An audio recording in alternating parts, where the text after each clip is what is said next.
I initially became a coach, for the first 2 years, I really suffered because I had no idea that I was operating from ego. So my ego was actually creating competition. It was actually creating comparison for me. It was telling me to look at the people who are doing better than me, and it was making me feel like I'm not good enough. So it tries to show you that you're not good enough and you need to do more in order to prove yourself. It doesn't matter what kind of responses you receive. Even if people reject your offers, if they think your pricing is too high, you know that you are worth regardless of whatever it is that you receive as feedback from your external environment.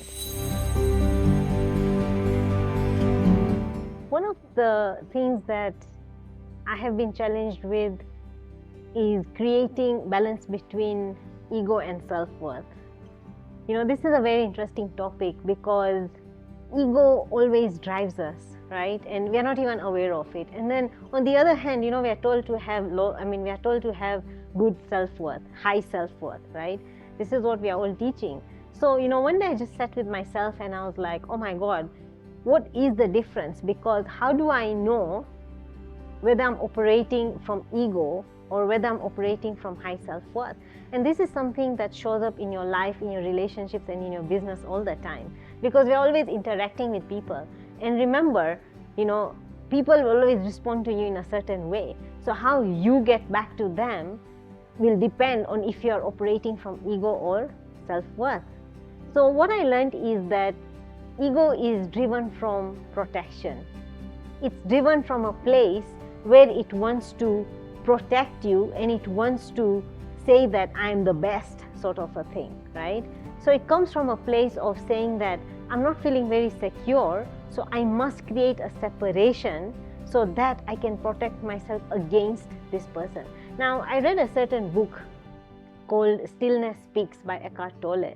For those of you who know Eckhart Tolle, he's a very famous author. And he says in his book that ego is something that creates separation. And what it does is that it tries to create survival for you. It wants you to survive. So it's there to make you thrive and survive. So whatever it can separate from you, it will do its best to do that, right? And that's where ego comes from. So a very good example is like, if you are somebody, who's trying to prove yourself too much, who's trying to say that, am I good enough? Can I do X, Y, Z? It's because your ego is coming in the way and trying to show you that there's some sort of a separation. Because self-worth is very different. Self-worth is something that comes from a place of knowing, from a place of calm, from a place of surety and knowing that I am already good no matter what happens. Because what ego does, it tries to chase, it tries to overprove, it tries to overwork.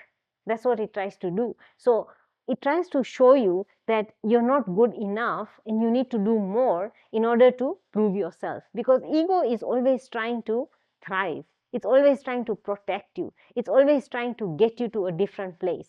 Now, when you operate from a place of high self-worth, what you will be doing, you will be sitting down with yourself in a calm manner and saying that I can have pleasant conversations regardless of what happens because I'm still worthy.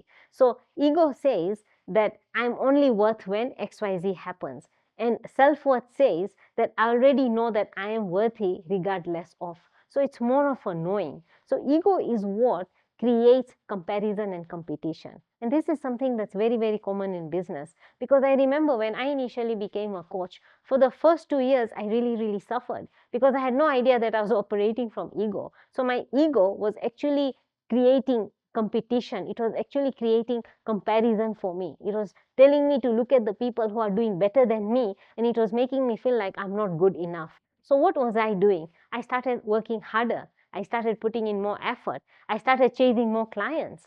So do you think I enjoyed that process? Absolutely not, because I was coming from a place of lack and scarcity. And this is exactly what ego does, because what it does, it tries to show you that a situation is separate from you. They are better or they are worse than you, because it simply wants to keep surviving and thriving inside of you, and it creates that separation. Because it wants to show you that there's always something to fight against, right? It's more like it's me versus them. That's exactly what ego does. And when you talk about high self-worth, Self-worth is more about knowing that no matter what anybody is doing, whatever I have achieved or whatever it is that I'm achieving right now is good enough for me. It is where I am supposed to be. Because remember, everyone's journey is planned out differently.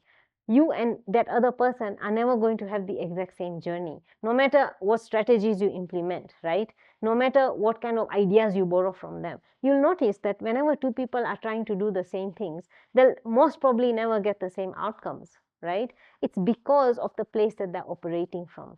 So that is something that I cover in a different video. But today here we are talking about ego and self-worth. So really, really introspect with yourself. Have you been operating from ego or have you been operating from self-worth? So the transformation that I have recently experienced is that when I started operating from a place of self-worth, I stopped chasing people.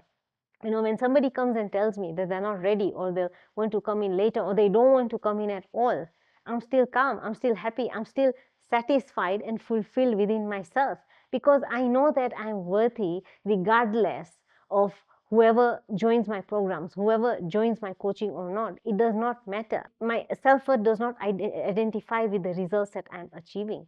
And this is how you start operating from self-worth. And one of the things that I have really achieved when I started operating from self-worth is this deep inner sense of calm.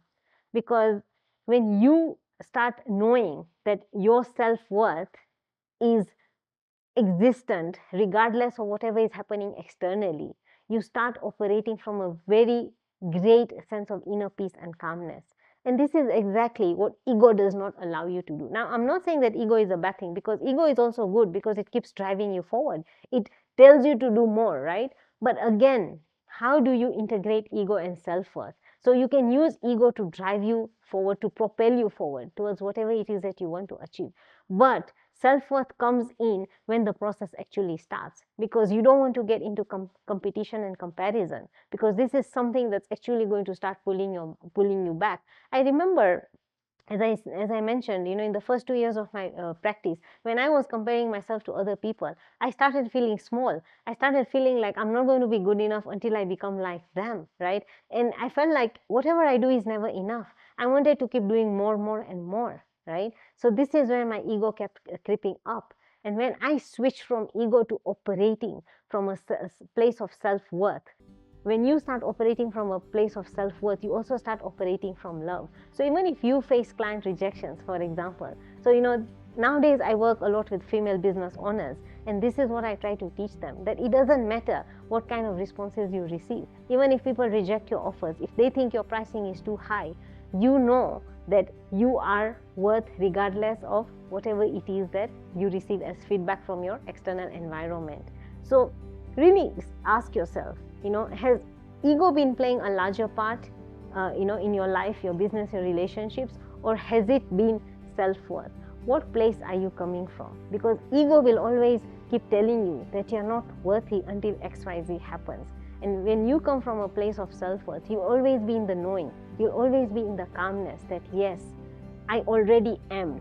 It's not dependent on my external environment. So if you are somebody who resonates with this video, do get in touch with us so that we can help you balance the two, so that you can start enjoying the day-to-day operations of your business and you can start paying clients without anxiety and chasing.